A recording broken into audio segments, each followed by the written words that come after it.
ایک دن نبی کریم علیہ الصلاۃ والتسلیم نے رات کو فرمایا، شام کو یا رات کو فرمایا آپ نے کہ صبح میں جھنڈا اس کے ہاتھ میں دوں گا جس کے ہاتھ پر فتح بھی ہوگی اور وہ اللہ اور اس کے رسول سے محبت کرتا ہے اور اللہ اور اس کا رسول اس سے محبت کرتا ہے۔ اب صحابہ کرام علیہم الرضوان کے دل میں یہ خواہش تھی، بلکہ کئی صحابہ رات بھر دعائیں مانگتے رہے کہ جھنڈا ہمیں مل جائے۔ اس کی وجہ یہ نہیں تھی کہ ہم فاتح خیبر کہلائیں، اس کی وجہ یہ تھی کہ حضور علیہ السلام نے کہا تھا کہ وہ اللہ اور اس کے رسول سے محبت کرتا ہے، یعنی جس کو جھنڈا ملے گا تو جھنڈے کا ملنا اس بات کی سند ہوگی کہ اللہ اور اس کے رسول سے یہ ایسا محبت کرنے والا ہے کہ اس کی محبت قبول ہو چکی ہے۔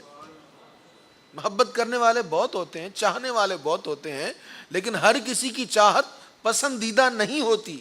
یہ وہ چاہنے والا ہے جس کی چاہت قبول ہو گئی ہے اور اتنی قبول ہو گئی ہے کہ اس کے ساتھ بھی محبت ہو رہی ہے۔ تو صحابہ رات بھر دعائیں مانگتے رہے۔ صبح کریم آقا صلی اللہ تعالی علیہ وآلہ وسلم نے صحابہ کی طرف نظر دوڑائی اور فرمایا این علی، علی کہاں ہیں؟ جی یا رسول اللہ ان کی آنکھوں میں تکلیف ہے، لاؤ انہیں۔ بعض روایت میں ہے کہ حضرت علی سہارے سے آئے،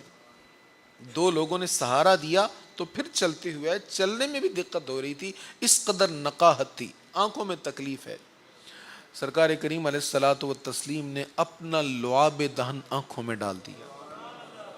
حضور کا لعاب، وہ لعاب جو کھاری کنویں میں ڈل جائے تو وہ میٹھا ہو جائے،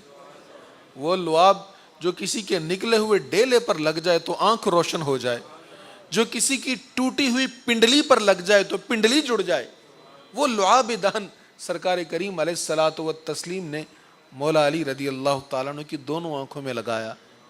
اور حضرت علی کو جھنڈا پکڑا دیا اور فرمایا اے علی پہلے دعوت دینا، پہلے اسلام کی دعوت دینا۔ تو حضور علیہ السلام نے فرمایا اگر تیری دعوت پر ایک شخص نے بھی اسلام قبول کر لیا تو یہ تیرے لیے سرخ اونٹوں سے بہتر ہوگا۔ اور حضور کا یہ ارشاد ہمیں جہاد کا ایک اصول سمجھا رہا ہے کہ مسلمان کا جہاد اعلی کلمت الحق کے لیے ہوتا ہے، اسلام کی سربلندی کے لیے ہوتا ہے، یہ فتنہ فساد کے لیے نہیں ہوتا، اپنی آئیڈیالوجی کے مخالف لوگوں کو قتل کرنے کے لیے نہیں ہوتا۔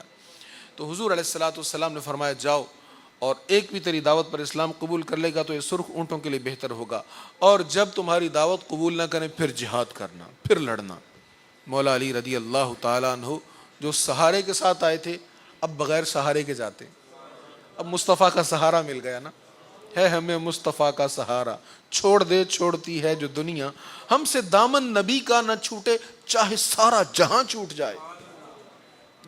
یہ مسلمانوں کی طاقت اور پاور ہے، یہ سرچشمہ مسلمانوں کی طاقت کا دامن مصطفیٰ کا سہارا ہے، جو بدر میں نصیب ہوا، جو جنگوں میں نصیب ہوا، اور تھوڑے ہو کر بھی مسلمان غالب رہے۔ حضرت علی رضی اللہ تعالیٰ عنہ جاتے ہیں اور خیبر کا وہ کواڑ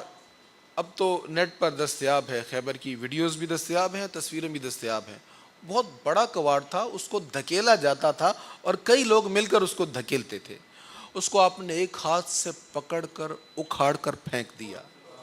اور ایک روایت میں ہے پکڑ کر اس کو بطور ڈھال استعمال کیا، اور پھر آپ نے کفار پر حملہ کیا، اور ایسے ایسے کافر آپ کے سامنے آئے، پورا لوہے کا لباس پہنا ہوا ہے، اور لوہے کے لباس کو جسم سمیت کاٹنے کے لیے مولا علی کی صرف ایک ضرب کافی تھی، ایک ضرب کے ساتھ پورے جسم کو کاٹ کر رکھ دیا۔ یہ حضرت سیدنا علی المرتضی رضی اللہ تعالی عنہ کی جرت ہے۔